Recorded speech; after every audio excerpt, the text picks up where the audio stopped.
Hey, me and Matt here, and this is Killer Kyle.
Hey, me and Matt here, and this is Killer Kyle, and welcome to Wheels of Fury.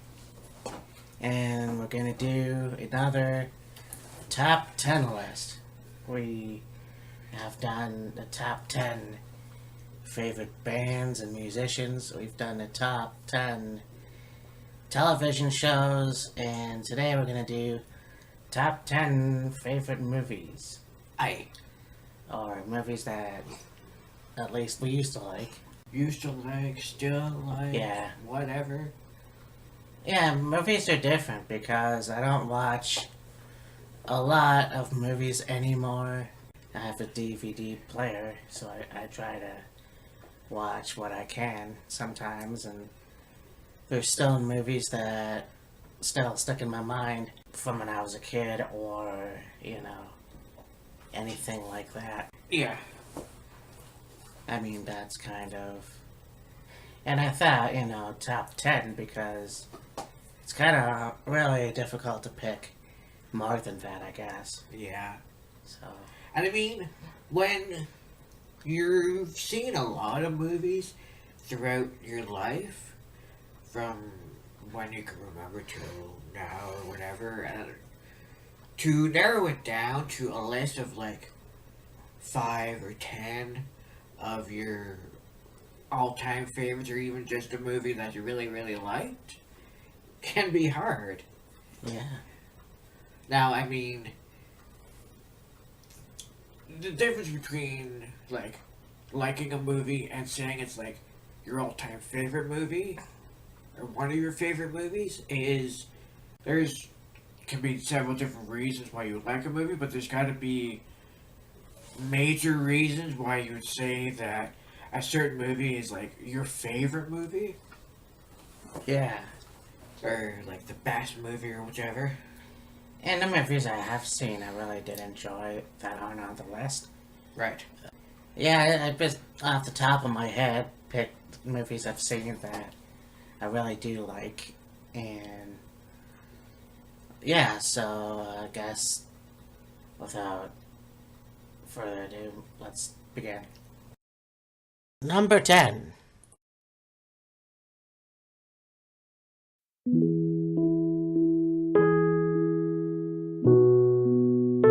We're gonna start off with the movie that...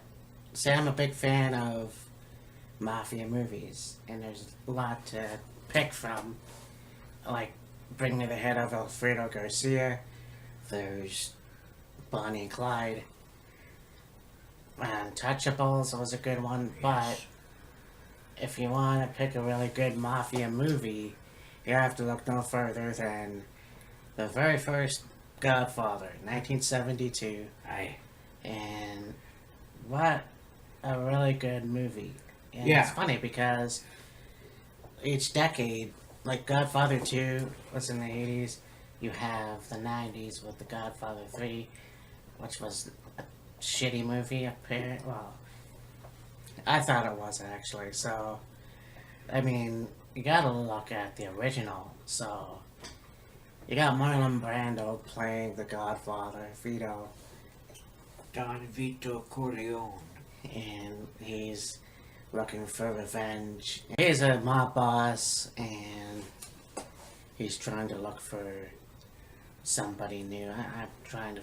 Basically, Yeah. the gist of the Godfather is Don Corleone is looking for the next Don, if you will, the head of the mob family, for him to, well, either if he dies or he decides to Yes. step down as Don, and through the whole three movies go on to about basically him trying to find someone to replace him, and the family in disputes with other people and all this other stuff, and then in the end Don Corleone, I believe, ends up getting shot or something. No, actually, the famous scene where he's chasing his grandson, Oh yeah. and he puts an orange in his mouth, and he's chasing him, and then he keels over from a heart attack, Right, yeah. and the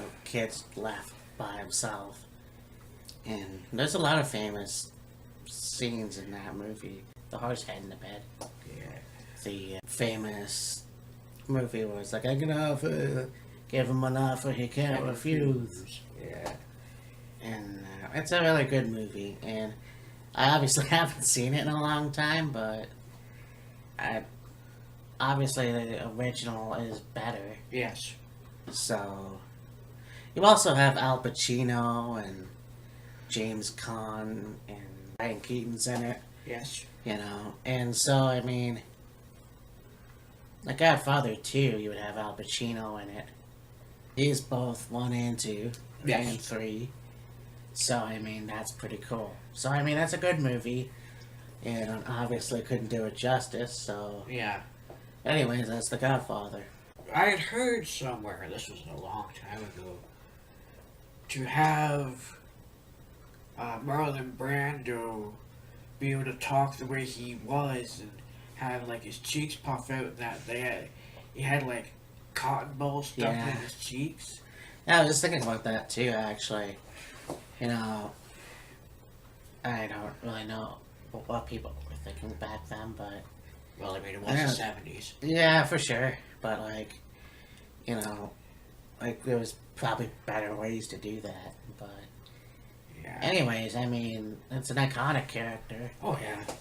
It's made fun of in a lot of cartoons Yeah. and TV shows and stuff like that. So, you know, we talked about Animaniacs and the God Pigeon. So, I mean, it's a good movie. I will have to watch it again Yeah. because obviously it's been a long time. But Yeah. I do know that I enjoyed it, that's for sure.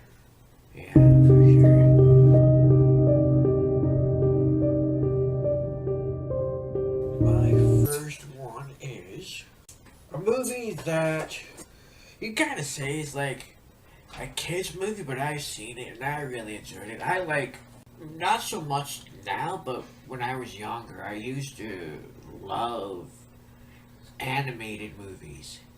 And this one is like super funny. The people that provide the voices in this movie are really funny, and just the overall movie is really good. Shrek.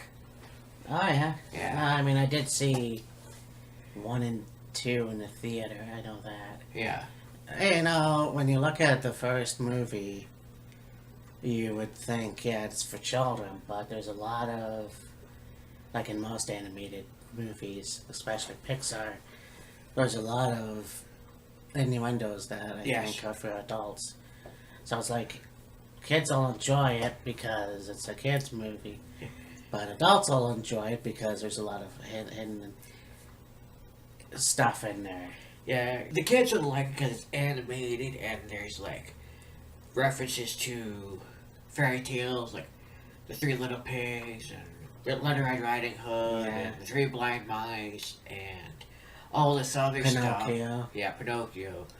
And The Gingerbread Man. Gingerbread Man. And I'd also like it because there's all these hidden innuendos and adult jokes, if you will, in the movie. Pick your feet on the grass, wipe your face, wash your... I just wanted that. Never mind. Foul! Yeah. Anyways, no, and I think there's a lot of great actors in it too. Oh, yeah. Well, great, Mike Myers, Eddie Murphy, John Lithgow. Then you go on to the next movie. I'm not sure which one Justin Timberlake's in, but... Yeah, he's in probably... I think he's in like the second or maybe the third one. And I think there's a lot of cool pop culture references in the movie as well. So, I mean, it's a great movie well, the first one, again, you gotta look to the original.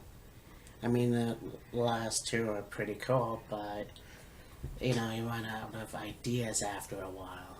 Yeah, but I mean, I found that, I honestly thought the movies would go 1, 2, 3, at least go to 3, and then that would be it. But I mean, they did Shrek, Shrek 2, Shrek 3, Shrek Forever After, Shrek, A Christmas Shrek. Christmas Shrek.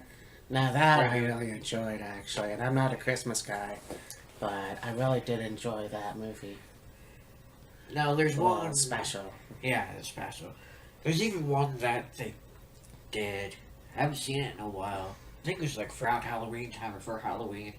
You got Shrek and Donkey and several other of the characters in an abandoned haunted castle or whatever, and they're telling each other scary stories and stuff, and whoever lasts the longest in this castle wins whatever.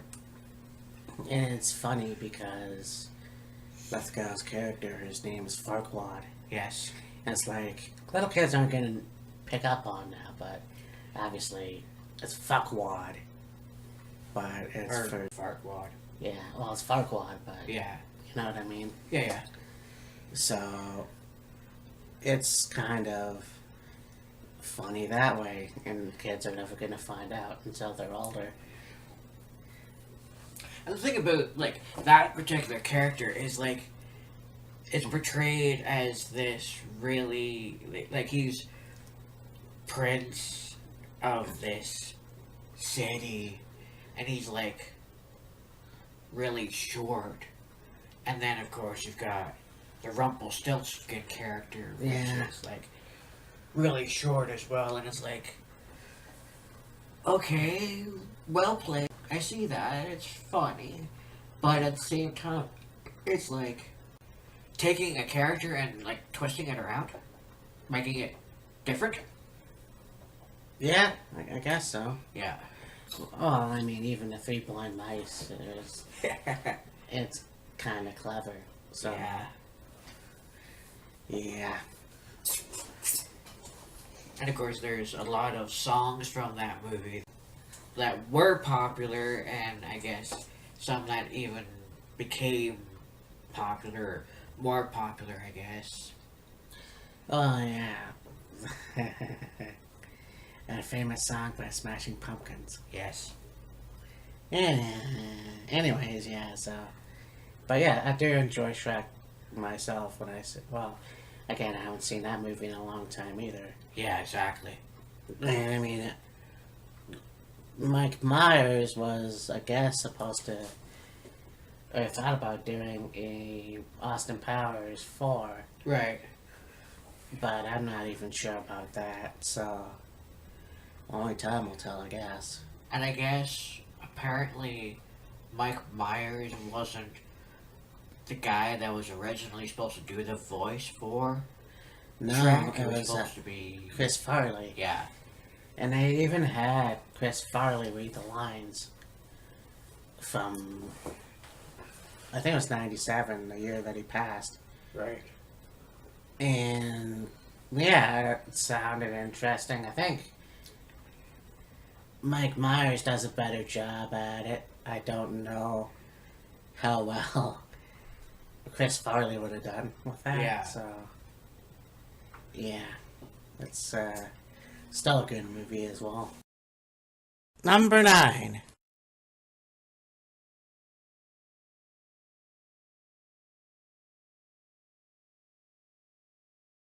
So this next movie, I could have picked a lot of his movies. He is one of my favorite actors. Yes. Also comedian Steve Martin, who did a lot of really cool movies. Oh yeah. But this one was the first movie I think I saw of his many, many, many years ago when I was little, obviously. And yeah, it's called Roxanne. It has him, and he plays a guy, he's got a big nose, and there's a student who's played by Daryl Hannah who goes, well, her name's Roxanne, obviously, and he tries to get with her, and there's a really good scene.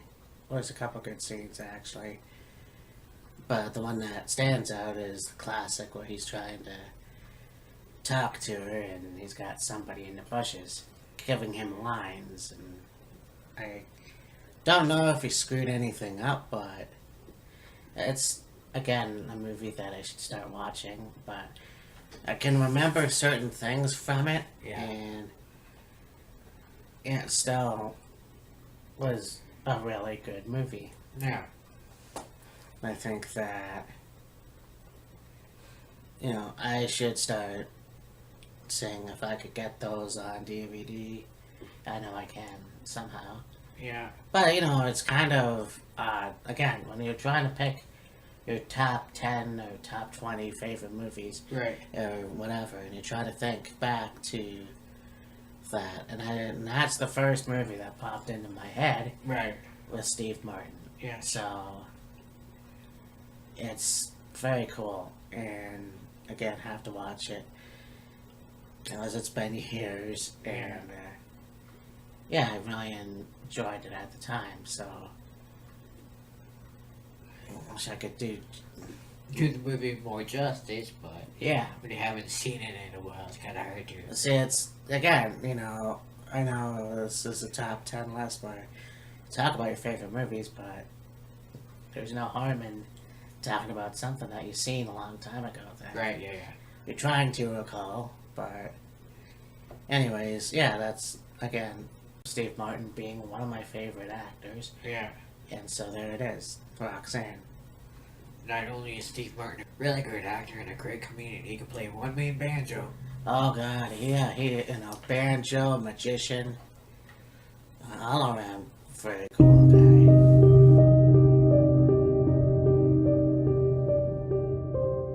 My next one, I'll just preference it present this. It was on MTV.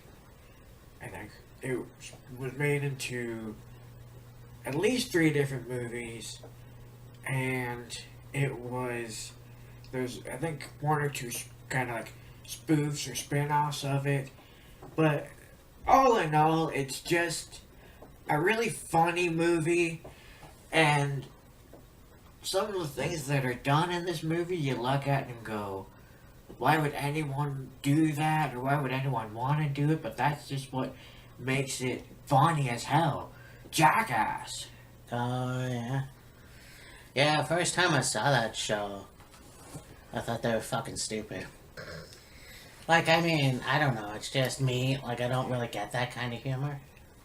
And Yeah. they were drunk as hell, and obviously sober now, but yeah, they're just kind of juvenile, I guess.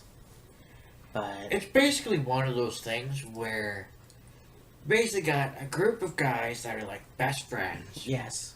and they come up with these messed up ideas just to try and make each other laugh and make the person that's doing it look stupid, I guess.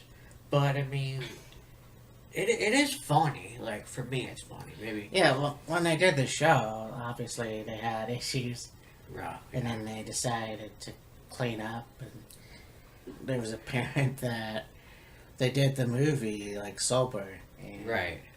I guess it hurt a lot more. I think so, there was something you and I seen on your computer a while ago, and it was Johnny Knoxville talking about like all like Jackass and a few other things that he's done, and like all the injuries he sustained doing the shit that he's done. Oh yeah, like there's him and Bam Margera and fucking Steve-O. Yeah. So there's a lot of other people there too. So I mean, there's like one thing I can think of in that movie, and that was the giant hand. Yes. So I mean, Hey man, high five. Boom. Oh. yeah, that's called Jackass. Yeah. Number 8.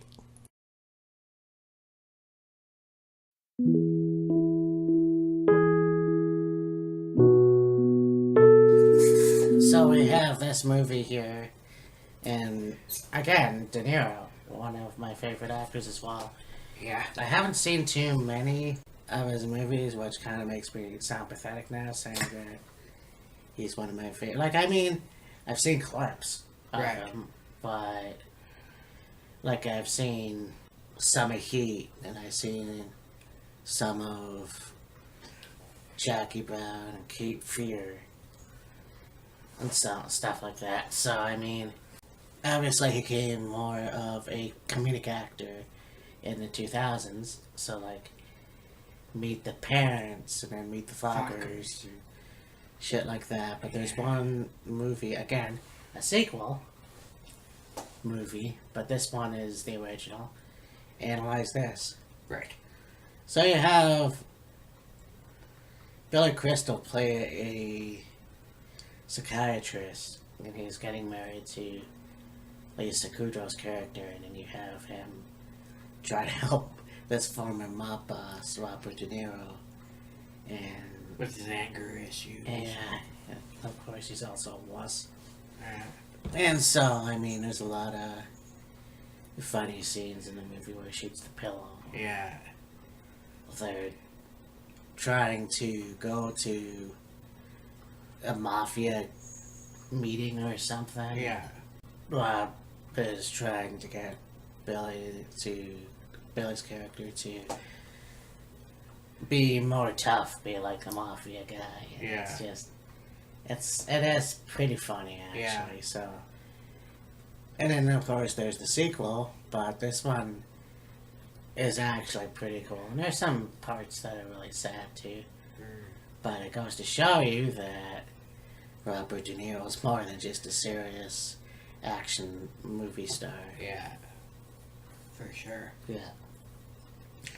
And I think this one or a different one, there's a scene with him and I think it's Robert De Niro and somebody sitting in a car and they're singing a Broadway song or something.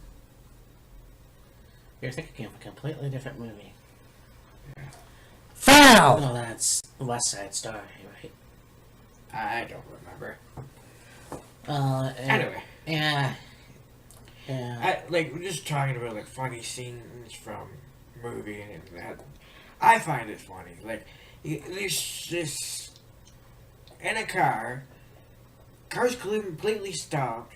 You have people driving by, yelling and honking and all this other stuff, and the two of them are just sitting there singing. I can't remember what That the was song I Feel Pretty from West Side Story. Yeah. And that's Jack Nicholson and Adam Sandler. Oh, right. Yeah. Anger Management. Yeah. We're talking about Analyze This. I know. So, but that's also a good movie. Yes. And yeah, so this movie was pretty cool. I don't remember the sequel actually, but yeah, I think they're two very good actors that play off each other well, and again, it shows Robert De Niro can be funny. Oh, if Yes. you want to call it funny, I don't know how many people would, but Billy Crystal's like, you wanna take out your anger? Hit the pillow. Go ahead, hit the pillow. It's okay, you can hit the pillow. He pulls out a 9mm or whatever, starts shooting the shit out of the pillow. I do feel better. Anyways,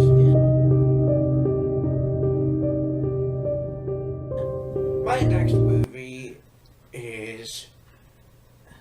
There's a lot of movies or documentaries that you can watch to get an understanding of the behind the scenes of the pro wrestling business, if you will.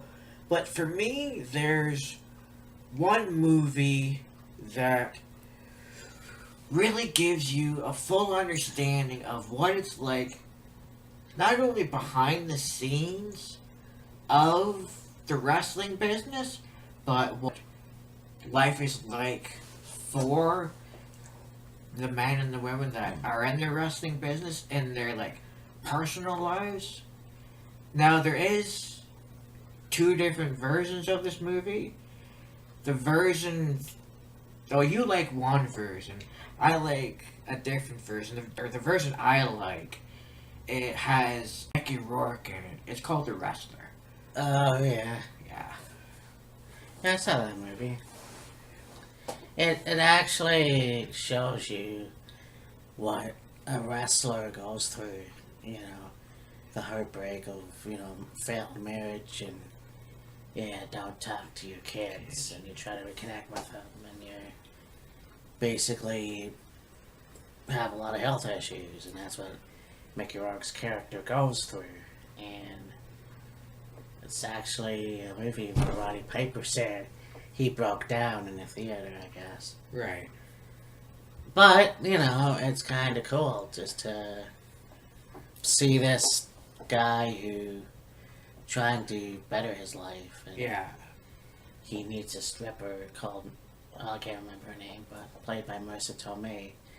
And they have kind of sort of a friendship. I don't know if you want to call it a relationship, but Yeah. the movie kind of, he gets a heart disease. And the movie kind of ends on him jumping off the top rope. So, I mean... Yeah, it's him in the ring with, I believe it's Ernest Miller, the big cat. Yeah. And this is maybe 2 months or whatever after he was sitting in the dressing room, either getting ready for a match or just after a match, whatever, and ends up having a heart attack, I think. Yeah. And then they're having this match, and he's climbing up the top rope to do his finisher, and you can see him struggling, and Ernest Miller, playing his opponent, is like, "Don't do it, man, don't do it." And of course, Mickey Rourke's character's stubborn and wanting to do it, and he goes up on the top rope and he does this, and then he jumps off, and then that's the end of the movie. And it gives you the distinction, I guess, of like, if he was going to die, essentially, he was going to die doing what he loved, which is wrestling. Yeah, I mean, that's kind of how it is. And whether you like it or not, a lot of wrestlers, you look at Owen Hart, you look at Mitsu Mizawa, or whatever his name was. Right. They died in the ring. They died doing what they loved, whether you agree with it or not. And I think that Mickey Rourke's character definitely did that, and I mean, we don't know because the movie cuts out. Yeah. But, it's a pretty interesting look, and obviously hit home for a lot of professional wrestlers. Yeah.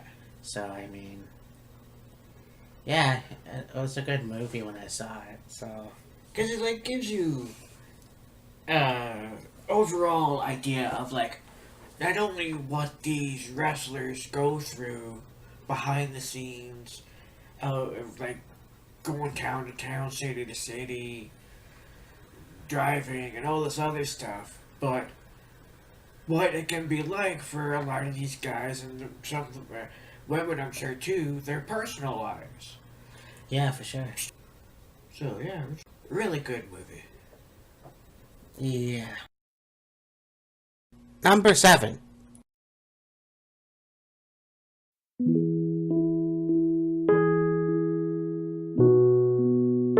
So this movie I saw a lot in history, in English, and I was in high school. It was a really good movie and also very heartbreaking as well. It stars Robin Williams and Kirkland Smith, who plays Red on that 70s show. It's called Dead Poet Society, and if you saw the movie, it takes place in, I believe, the 60s, maybe the 50s. And yeah, Robin plays a teacher, and he's basically a free spirit. So Yeah. tries to get the kids to do a lot of things that you're not supposed to do as a teacher. And so, for example, addressing him as "oh captain, my captain," and then stuff like that. Carpe diem was the first thing he wrote down when he went into the classroom. And so, I mean, carpe diem, seize the day. So basically, that's what the whole movie, that's what the character's all about. Yeah. And there's a guy called Neil. It's funny how I can remember actors and not their character, but this guy, I can't even think of the actor's name, but Yeah. his name's Neil, and of course he is one of the guys who is in the Dead Poet Society, which is a little group that the teenagers have just so they can go and smoke cigarettes and tell poems. And so he wants to be an actor, and his dad, of course, is like, no, you're not going to do it. I paid for you to go to this school, and you're going to do what I fucking want. And he just, oh no, he escapes. Robin character is like, you know what, you can do what you want, and we'll support you. So they go and they watch him do a play. And then the dad eventually comes in and watches, and after, you think the dad's going to change his mind. So after the play, he drags his son home, and they have an argument. And eventually, the parents go to bed, and the son puts on the crown thing, the crown of thorns that was in the play, takes his shirt off, goes into his dad's drawer, and you see him pull out a gun. Well, eventually, it turns out that he shoots himself. Right. And the parent, and that's probably the most heartbreaking, one of the most heartbreaking scenes I've saw at that time. Man, it's still pretty graphic, you know. Yeah. So basically, yeah, it's about the kid's death, and they have a trial, and well, not a trial, but a meeting trying to get the teacher to quit and get fired, and so he eventually leaves, and the principal goes to assist him out of the classroom, and all the students stand up on their desk, and they say, "Oh, captain, my captain." So, of course, they want him to stay, and eventually that's kind of, I actually don't know how the movie ends. I think he does stay, but it's a very difficult movie to watch, I guess, because you try to understand, what's going on, and when one of the students dies, and you're trying to deal with that, and the group's trying to figure out if they should continue on with the Dead Poet Society. Right. So yeah. it's a difficult movie to try to understand, maybe. Like even that, I mean, at no, I wasn't 17. Well, as a teenager, it was hard to understand. 34, it's hard to understand. Seems to me like the overall premise of the movie is like what it can be like for a kid to want to do something, like follow his dream, follow his passion, be it his parents or his father at least, is dead set against it and wants to do everything he can to show to his father that, this is the right path I want to take, and I really want you to see how good I am at it, and hopefully get you to see that I'm really passionate about it, I really enjoy it, I love it, and if you could just be behind me for this and help me achieve my dream or follow my dream, it would be wonderful. And the father wanting nothing to do with it, and the kid's like, well, I don't want to go through this bullshit anymore. And Yeah. Yeah, pretty much. like, it basically goes to show you what Matt and I have discussed in quite a few videos we've done. Killing yourself is not the right way to go about things. There's other ways of going about things. But for some people, it's really hard to find the right person or people to go to get that help. Yeah. Now, Robin Williams' character is the one that, is wanting to stand up for the kid and help the kid by any means necessary, but one person is certainly not enough. Right, and it's true. I mean, you can't just try. You can try to help somebody all you want, but they A, have to want it, I guess, and B, it takes more than just one person. Exactly. And it's kind of, you look at Anthony Bourdain. We were watching him last night. And it's kind of it's just a shame to see someone that talented go through life like that and not understand. Okay, something's wrong. Right. You look at someone like him and Chris Cornell and Kurt Cobain and all those people who took their lives, and you think, okay, how could they have been helped? Like, what more could someone have done? And sometimes the answer, there is no answer. Sometimes. It's a hard, it's depression.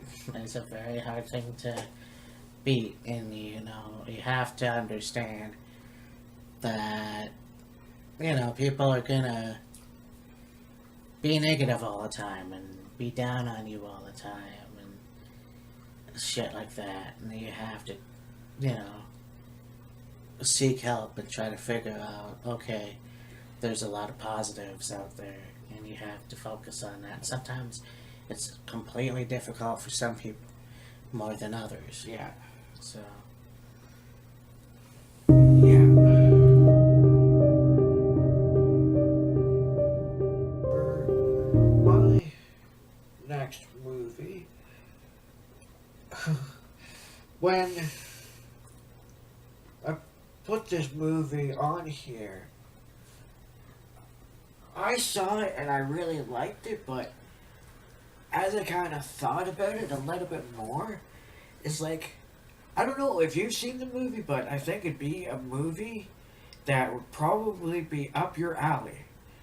It's a movie that has two of the all-time best movie, not necessarily villains, but like movie murderers, if you want to go that route. Jason Voorhees and Freddy Krueger in Freddy vs. Jason. I'm afraid I haven't seen that movie. Basically, the premise of the movie is like, what would happen if, like, you have Jason and Freddy against each other, and like, who would come out on top as like the all-time best movie killer, serial killer, whatever, if you will. But also there's the fact too of like, neither one of these characters can like die, so like, what would it take to dispose of one or the other. And it is a fairly good movie. One image that stands out in my mind is the end of the movie. You see Jason walking down dock, and he's got his machete in one hand, and in the other hand he's got Freddy's head, and you just see him walking, and you see the face of the head, and all you see is one eye wink, and it's like, he's not dead. His head might be decapitated from his shoulders, but he's not dead. I wish I would have seen Nightmare on Elm Street movies or the Friday the 13th. Friday the 13th movies. Unfortunately, I have not, so I'll probably get my ass in gear. I know a few scenes from them, but Yeah. not exactly a real fan, which is kind of strange, but, you know, I'm trying to expand on my genres, I guess, Yeah. for movies. And like just the idea of like who would win between these two being like the top two best scary movie serial killers, if you will, is interesting. For sure. Number 6.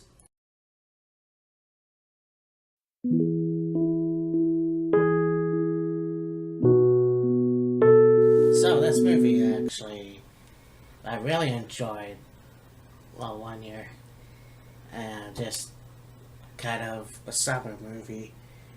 I thought it was very cool at the time. I don't know, things change. Right. I probably would still enjoy it. Napoleon Dynamite. Yeah.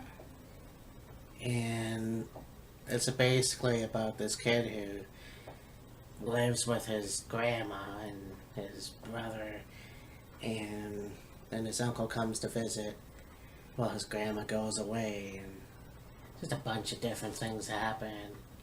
Napoleon meets this girl in school, and it's pretty much someone's life, you know.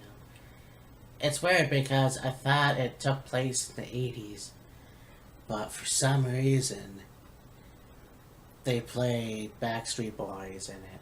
Yeah. So it's kind of like, maybe I'm wrong. Yeah. But that's a really good movie.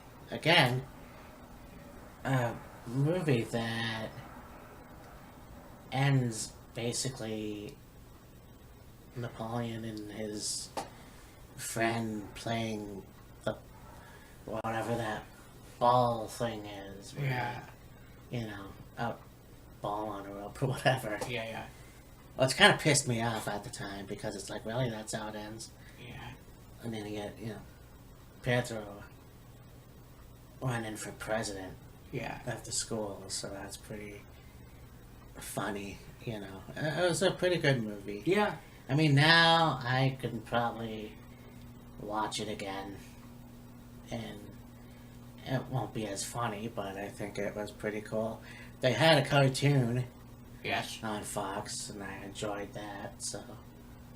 And even not only is it about like this kid and his best friend, you know, going to school together, and Napoleon meets this girl, and he's living with his grandmother and his brother and that, but it also shows you like some of the hardships of being in school, because like Napoleon's this nerdy, geeky, weird, awkward braces and glasses and all this other stuff, and just getting pecked on and bullied and other stuff like that. So it really goes to show you, like, no matter what you go through and at school getting pecked on and bullied and other stuff like that, you can rise above it and be better.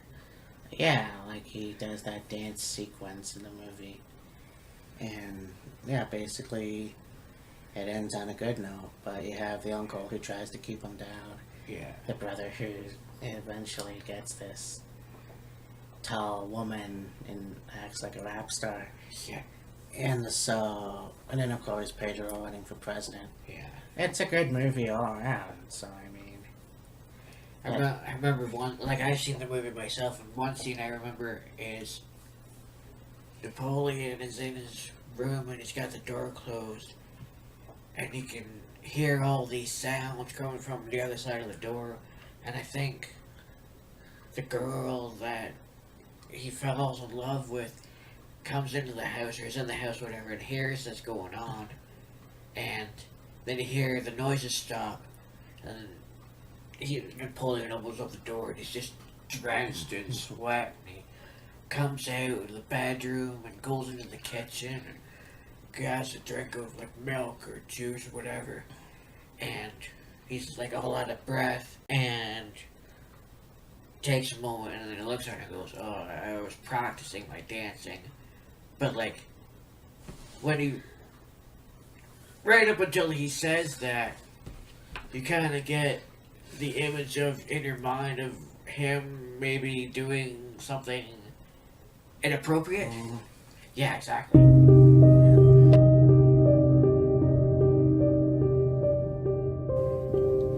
Next for me is another movie that probably would be up your alley, Matt, if you're interested in it. It has, again, this one has a couple of creatures in it, if you will, and battle to find out, like, who is the more dominant species, you could say. Alien versus Predator.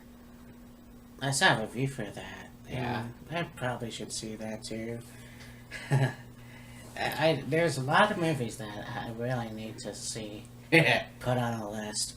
Like, obviously Predator with Arnold Schwarzenegger, right, and there's Alien with Sigourney Weaver and all those movies there. But yeah, there's movies I really need to put on a bucket list or whatever. Just try to watch them and stuff. I still have The Exorcist on DVD that I need to watch.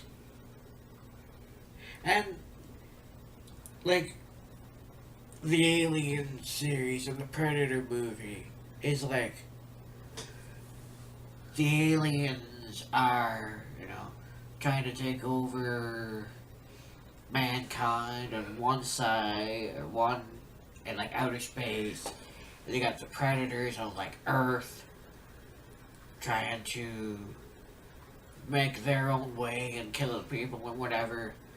And then you have this movie, which is somehow the aliens and the predators end up merging on, like it's Earth or something, and battling each other to see who will rule the Earth or whatever it is.